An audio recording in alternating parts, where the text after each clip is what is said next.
Hello मेरे प्यारे विद्यार्थियों, आप सभी को जेसीईआरटी क्लासेस में स्वागत है। आज हम लोग डिस्कस करने जा रहे हैं भाग 7 और भाग 7 में हम लोग डिस्कस करेंगे वायुमंडलीय दबाव के बारे में। आखिर यह वायुमंडलीय दबाव क्या है? तो पहले आप लोग समझ लीजिए कि आखिर यह वायुमंडल होता है।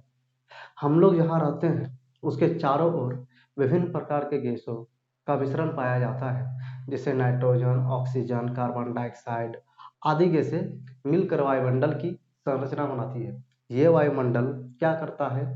दबाव डालता है हम पर और आदि वस्तुओं पर। इसी इसी को समझने का प्रयास करते हैं। देखिए, वायु के द्वारा किसी बिंदु पर आरोपित दबाव को वायुमंडलीय दबाव कहते हैं या कहलाता है। मतलब वायुमंडल जो है, जो दबाव डालेगा उसी को हम लोग वायुमंडलीय दबाव कहेंगे।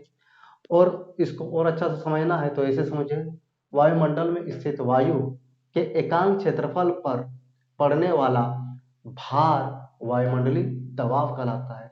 मतलब क्या हुआ कि वायुमंडल है हम लोग का, वो जो है ना एकांक क्षेत्रफल पर क्या करेगा, अपने भार से दबाव डालेगा, उसी को क्या बोलेंगे? वायुमंडलीय दबाव कहेंगे। और ये वायुमंडलीय दबाव जो है हम पर या किसी वस्तु पर लगता है, और हम लोग यहाँ पर पानी भी रखें ना तो उस पर भी वायुमंडलीय दबाव लगेगा। कोई वस्तु पर, हर एक वस्तु पर वायुमंडलीय दबाव जो वायुमंडल में है उस पर लगता ही लगता है। अब देखिए कि ये वायुमंडलीय दबाव क्या प्रभाव पहुंचाएगा।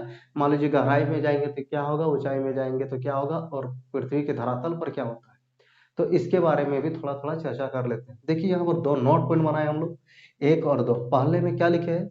पृथ्वी की सतह या समुद्र तल, इस पर जो देखा जाए तो वायुमंडलीय दबाव दबाव जो होगा एकदम महत्तम होगा। मतलब महत्तम बोले तो सबसे ज्यादा होगा, है ना। मतलब क्या बोलेंगे, पृथ्वी की सतह पर वायुमंडलीय दबाव महत्तम होता है, मतलब सबसे अधिक होता है। और सेकंड में बात करते हैं कि वायुमंडलीय जो दबाव है, अब हम लोग क्या कर रहे हैं कि ऊंचाई पर जा रहे हैं। ऊंचाई पर मतलब किसी पहाड़ी की चोटी पर चढ़िए या फिर वटेवर जहाँ पर जाना है, लेकिन ऊंचाई पर जाना है।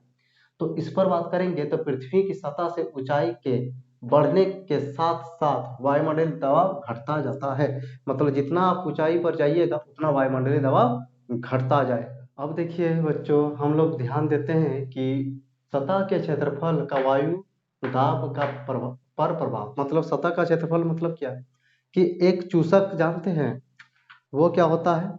तो एक चूसक जो होता है कुछ इस टाइप से रहता है, और यहाँ पर कुछ कैप जैसा लगा हुआ रहता है इस टाइप से।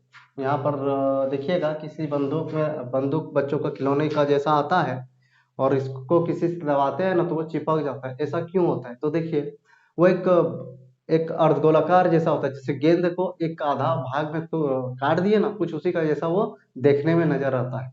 जब उसको क्या किया जाता है, जब प्रेस किया जाता है, दबाया जाता है किसी सतह पर, तो दबाने से क्या होता है जानते हैं? दबाने से क्या होगा कि उसका जो है ना क्षेत्रफल बढ़ जाता है। क्या होता है? उसका क्षेत्रफल बढ़ जाता है और उसके अंदर का वायु फिर निकल जाता है।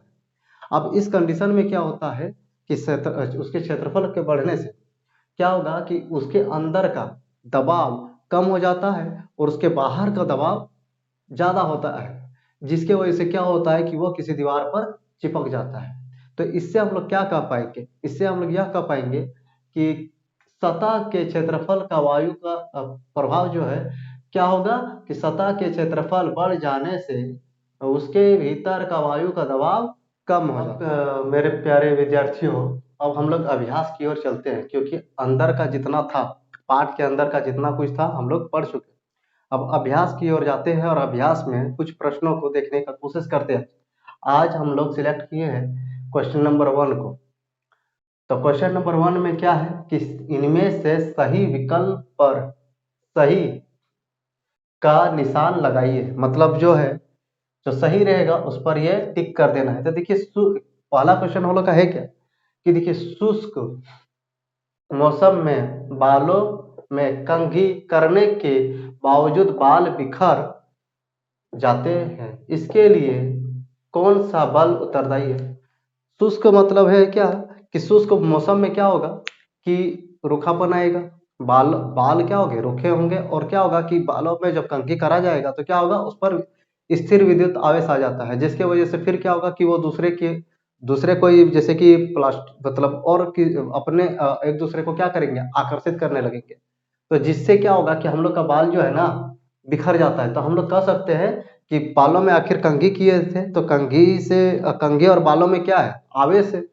तो मतलब रगड़ने से वो आवेश आया ना जी। तो हम लोग क्या कहेंगे कि स्थिर विद्युत आवेश है, वो बल है, जिसके कारण क्या होता है कि हम लोग का बाल जो है बिखर जाता है। सेकंड में आ जाते हैं क्या, कि निम्नलिखित में से कौन सा संपर्कित बल है। संपर्कित बल का मतलब क्या होगा कि संपर्क के द्वारा जो बल लगती है उसी को संपर्कित बल कहते हैं। तो यहाँ पर देखते हैं ऑप्शंस क्या है। पहला है क्या जी, गुरुत्व बल। गुरुत्व बल का क्या होगा कि जब पृथ्वी किसी वस्तु को अपने और आकर्षित करने लगती है तो उसी को क्या बोलेंगे, गुरुत्व बल कहते हैं। तो इसमें देखेंगे क्या कि आकर्षित करती है, तो इसके लिए क्या वो सटा हुआ था कोई वस्तु, नहीं, वो दूर दूर था फिर भी लग गया। तो इससे हम लोग कह सकते हैं कि ये हम लोग का गलत है, ये तो नहीं होगा। चुंबक क्या होता है कि दो चुंबक जो है ना कुछ दूरी से अपने एक दूसरे को आकर्षित या प्रतिकर्षित करने लगता है, तो अर्थात ये भी हम लोग का नहीं होगा, क्योंकि ये कुछ दूरी से ही हो रहा है, यानी कि असंपर्की बल है, ये असंपर्कित बल है। हम लोग को चाहिए संपर्कित बल। स्थिर विद्युत बल क्या होता है कि दो आवेशित कण एक दूसरे को क्या करेंगे, आकर्षित करेंगे। तो दो आवेशित कणों में जो आकर्षण होता है कुछ दूरी से ही लगना स्टार्ट हो जाता है, तो यानी कि ये भी हम लोग का क्या है, असंपर्कित बल है। ये भी हम लोग का क्या होगा, गलत हो जाएगा इस हिसाब से। अब बचा हम लोग का घर्षण बल। तो घर्षण सतह बल एक सतही बल होता है ना। जब दो सतह आपस में रगड़ खाता है तब क्या होगा कि पहली सतह जो उस पर गति कर रही है उसका जो क्या करेगा कि जो जो नीचे में रखा हुआ सतह है वह सतह क्या करेगा, उसको विरोध करेगा, उसकी गति को रोकेगा। तो अर्थात हम लोग क्या बोलेंगे, ये जो घर्षण बल है वो संपर्कित बल है, क्योंकि ये घर्षण बल संपर्क के कारण ही लगता है। तो होप आप लोग को समझ में आया होगा। आज के लिए बस इतना। मेरे प्यारे विद्यार्थियों, आपको यदि हमारा वीडियो अच्छा लगे लगे कि ये उपयोगी है तो आप लोग क्या कीजिएगा, इस चैनल को लाइक कीजिएगा, शेयर कीजिएगा और सब्सक्राइब कीजिएगा। Thank you, have a nice day.